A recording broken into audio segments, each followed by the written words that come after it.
What's up, everyone? I'm over here working on a brake job, replacing the rotors and the pads on this 2007 Ford F-150 5.4 SLT. So to get the wheel off, I use a 13/16 for the lug nuts. Put my lug nuts right here, remove the wheel. Then, so yesterday I was working on just trying to figure out what was going on. I heard that loud noise coming from the front end, and of course I got the shoe pads were just completely gone. I mean, it's metal on metal. I never let any car get to this point.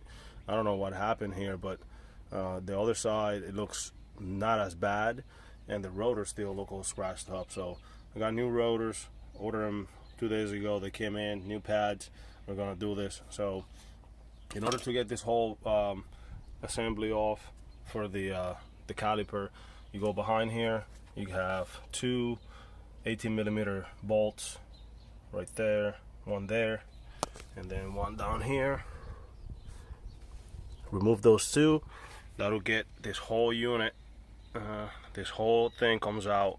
If you're doing just pads, you would just take this, I think they're 13 or 14. You take one of them off at the bottom, one at the top you loosen up, and then you can flip this and boom, right there. But I'm gonna take the whole bracket off to be able to get the rotor, because you gotta get through here.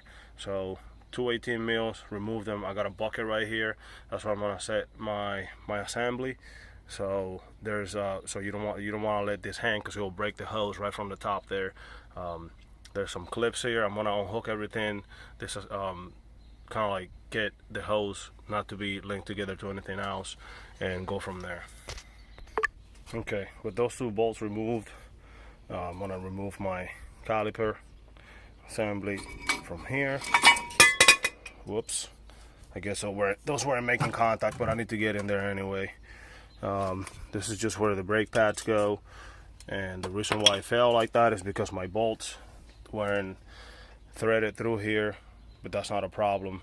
We'll put it together right now, because we got to do so in order to get everything, get the shoe pads in here. Actually, what I'm gonna do real quick while I have this out, I'm gonna give it a quick wire brush, get all that crud off of it. Quick brushing with the wire brush and get back to it. All right, y'all, I cleaned that up just a little bit. I do unfortunately have to come back and get under here once again, because as you can see, that ball joint there is busted. I have it ordered, but I need the car today. I'm in a pinch. I'm gonna have to just come back and work on it again, so I'll make another video on how to replace that. And I do have to take the whole knuckle to get that off. It's the easiest way. Get all this stuff, the ABS and the vacuum for the four-wheel drive, all of that has to come off, but that's for another time. Make sure you take, I'm gonna zoom in right there on the reservoir, take the cap off, so you can allow the when you press the piston back, you allow the fluid to flow back easily. So what I'm gonna do to get the pistons back, I'm gonna actually use this guy back in there. I don't have a double piston press C-clamp, so mine is like this. So I'll just try to go as close as I can to the middle, and I'll show you how I set that up. So I go at it from the piston side, and that's where the other corner goes on the back side of the piston, so like the side that faces the inside of the truck.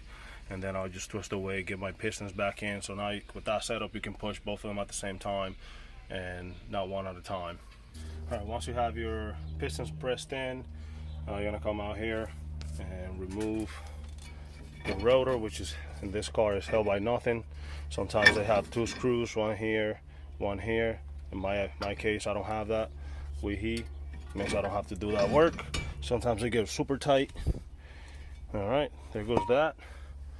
Now I got my wheel bearing right here, and again, this probably gonna get a little clean in here whenever I'm working on this again, but not today because I don't have the time, and I'm gonna be working on this again, so I'll get it when I get it. All right, get the shiny ones on. You can see they're drilled and slotted, so they'll cool down supposedly a little quicker. than the regular ones, and those cheap old bastards will probably just be the same. I mean, there's not really quality drilling and sliding going on in there, but anyway. So with Ford, they have this little dimples here that get hooked up to this guy's here. I guess it's just a way of keeping them in place. So you have two of those. Just make sure you put them back. I think I'm gonna install them first, put the pads of the shoes back in the caliper first, and then I'll put that on before I close it up. Alright, so I got my caliper assembly back on. Top and bottom bolt are just started. Same for the piston, the assembly for the piston, and I'm just gonna swing this up like this because I don't have the bottom one on. Put my brake pads in there, and then close everything back up. Put my tire back on, and make sure my clips are holding the proper hoses, and that should be it. If by any means you get stuck and you don't know which side goes facing what, just put you gotta match. You see that curve on by my thumb? That matches the back of the rotor back here. So you see that curve, that's how you match them up. The inside looks like a C, it goes towards the inside. Alright, so I was having a little issue with the rubber boot that goes around the cylinder. You gotta make sure you push that back in so it doesn't rub on the on your shoes. But that's the final product right there. Put the wheel back on.